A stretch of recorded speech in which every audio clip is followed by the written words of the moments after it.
Hi guys, my name is Grandma Miriam and I lived over 2,000 years ago. Do I look it? Oh, don't answer that question. Okay, I got special permission to come and talk to you today about one of the most amazing days in my life. The day I got to hear Jesus teach a parable that answered so many of my questions. But let me back up just a little bit.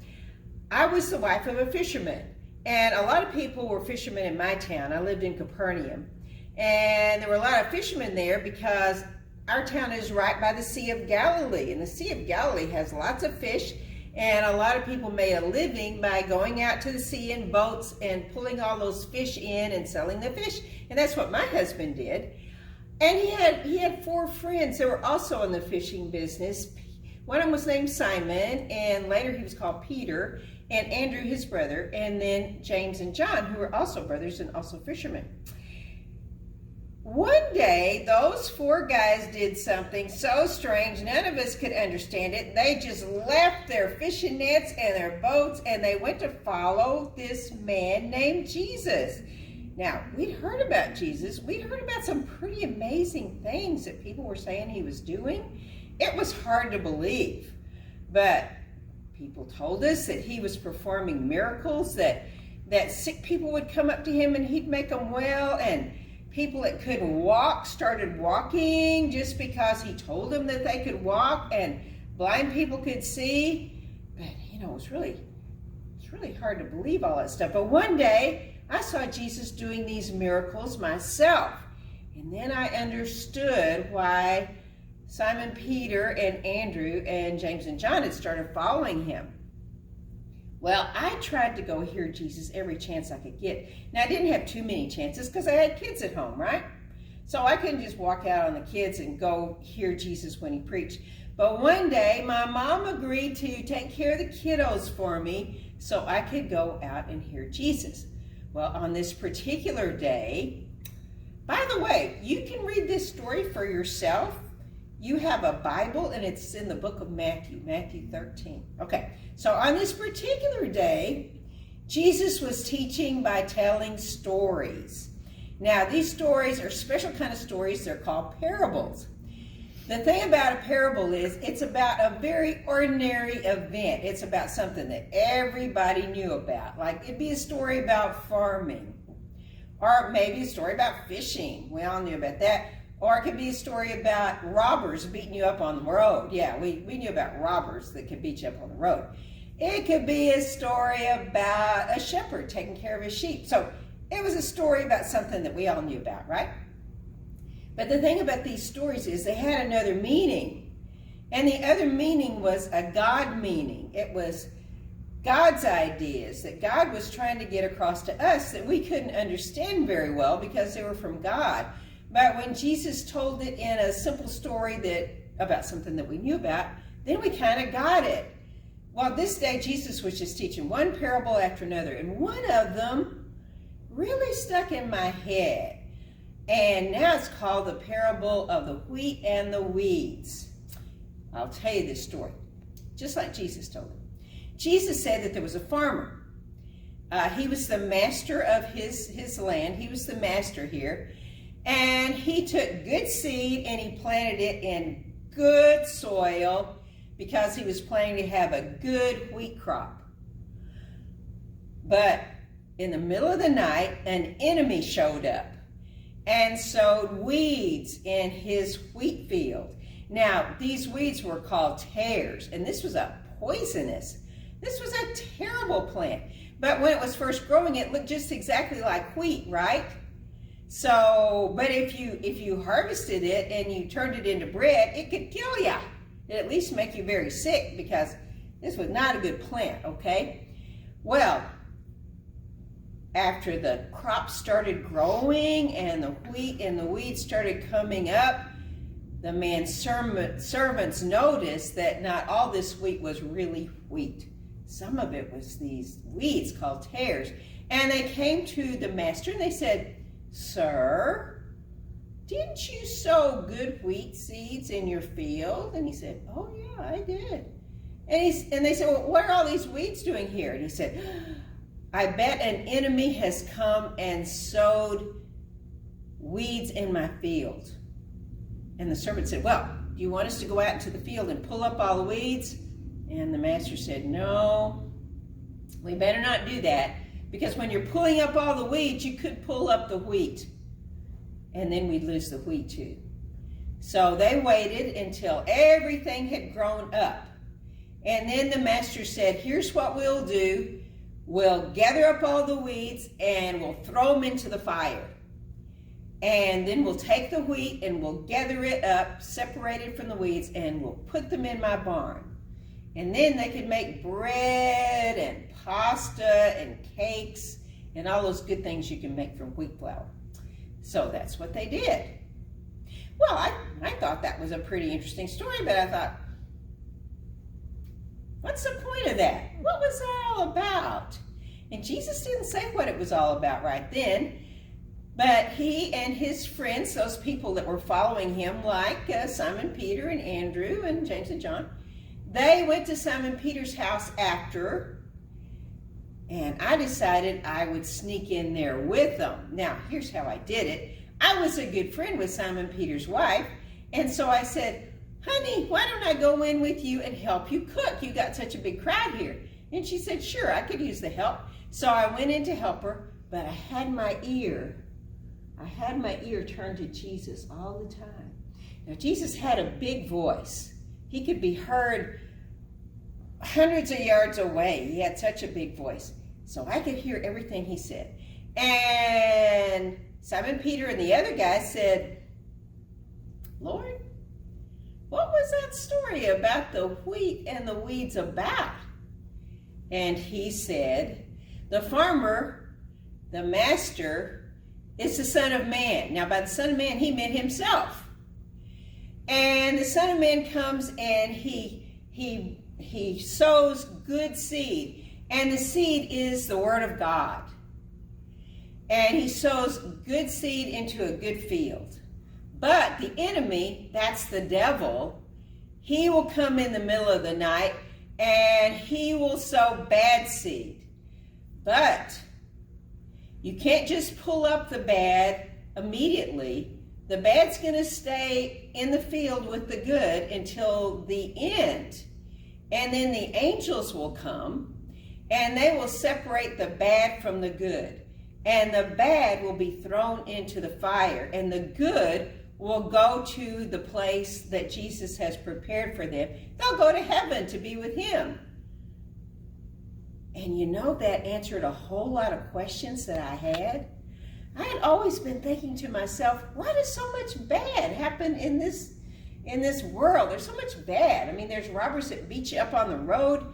There are governments that treat you badly, that oppress you. There are bad parents and bad children and bad governors and bad soldiers, and they do a lot of bad. Why does that happen? Why doesn't God just stop all that?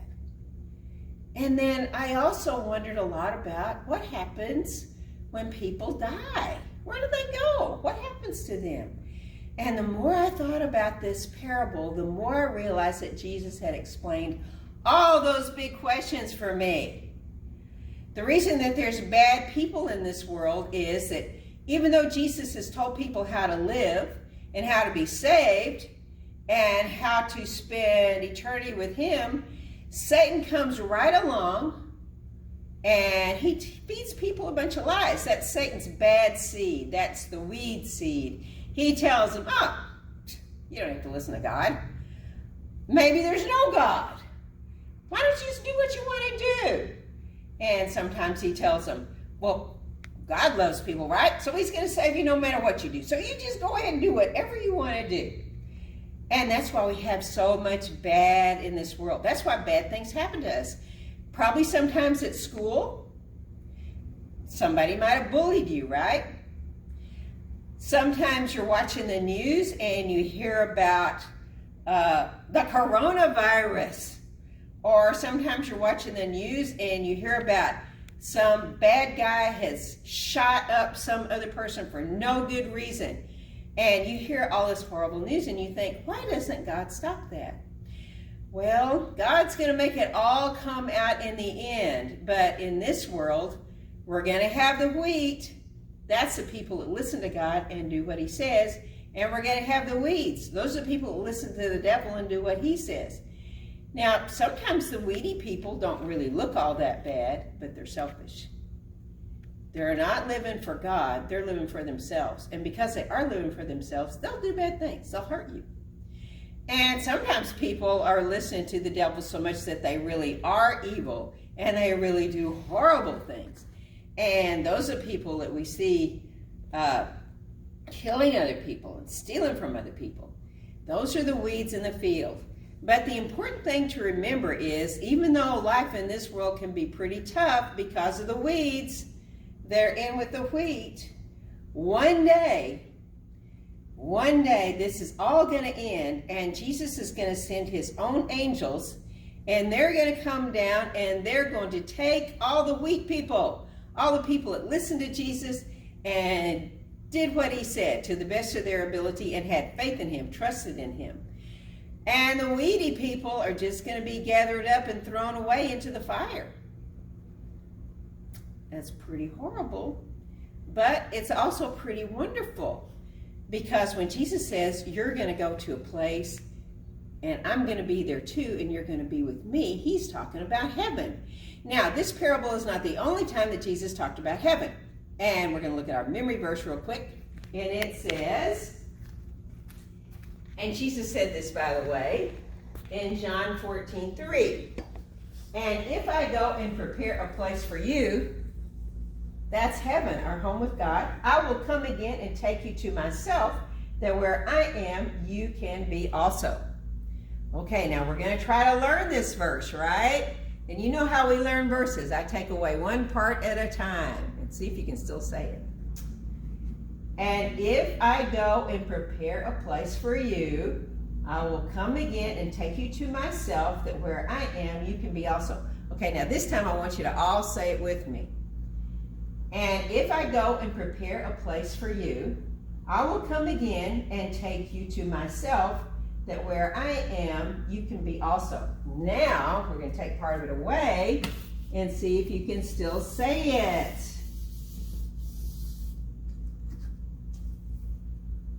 And if I go and prepare a place for you, I will come again and take you to myself, that where I am, you can be also. Did you get it? You can be also.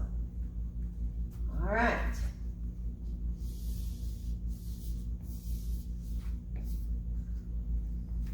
And if I go and prepare a place for you, I will come again and take you to myself, that where I am, you can be also. Did you get it? All right. We're just going to take a few more words away.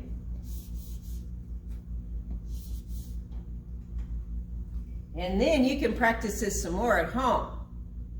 And if I go and prepare a place for you, I will come again and take you to myself, that where I am, you can be also. Okay, did you get it? Good. Now I'm going to go ask you a few questions about the lesson, and I will get my questions here, and you can see if you remember. All right, first question. Why did Jesus tell parables? Why didn't he just teach these ideas directly? Why do you think? Well, if you're thinking, so it'd be easier for us to understand, you're right. Because he told about common everyday things that everybody back then, when I lived, knew about.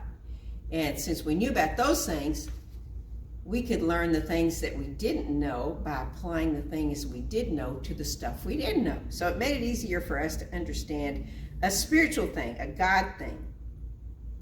Okay, in the parable of the weeds, what did the enemy plant in the fields?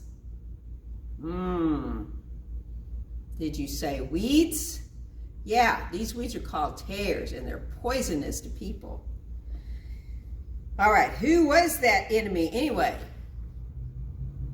Did you say the devil? You're right. It was Satan. Okay, what happened when the plants grew? Well, if you're thinking the wheat and the weeds grew up together, you're right. Now, who was it that figured out that there were weeds in the field and not just wheat? Well, that was the master's servants. They were out there tending to the field every day, and they noticed that not all those plants were the good wheat. Now, what did the master tell them to do? Did he say, go out there and pull up those weeds? No. He said, we better not do that, because if we pull up the weeds, we might mess with the plants too. And that's really true. You have to be very careful when you're pulling weeds, because sometimes the roots on the plants aren't that strong, and you'll end up pulling those up too. So he said, we better just wait. All right. Who was the one who planted the good seed at the very beginning? Well, that was the Son of Man, which was the words that Jesus used to describe himself. So it was Jesus that sowed the good seed at the beginning. And what was the good seed? Well, it was the words he preached. It's what he told us about himself and who he was and how we needed to respond to him. Okay, what was the field? Well, the field is the whole world. It's all the people of the whole world. Everybody who has a chance to hear Jesus and also a chance to hear Satan. Okay, so when is the harvest? When does this all come to an end? Well, that's the very end of the age. We don't know when that is, but that's when God decides time's up and this life on earth is finished. So that'll be the end. And who are the ones that reap or harvest all that grain and separate the weeds from the good wheat? That's the angels. Okay, so there's a whole lot of spiritual truths in this lesson. One thing it explains is why good things happen or bad things happen to good people. And bad things do happen to good people. It's because there's so much evil in this world that Satan put in this world by influencing people and influencing them to do wrong. So there's always going to be bad things in this world, and they're always going to affect good people too. But what's the good thing we can take from this? The good thing we can take from this is Jesus has no intention of leaving us on this earth forever and ever and ever and ever. We are eternal people. We will live forever and ever and ever and ever. But if we join ourselves to him on this earth, if we have faith in him and obey him on this earth, he is going to let us stay with him forever. There's no mean people, and there's no bullying, and there's no people picking on other people, and there's only him loving us and us loving him and loving each other in a beautiful, wonderful place. So that's the great promise. And I'm so excited to share it with you kids today. And I hope you have a wonderful week. And I hope to get to see you again. Bye-bye.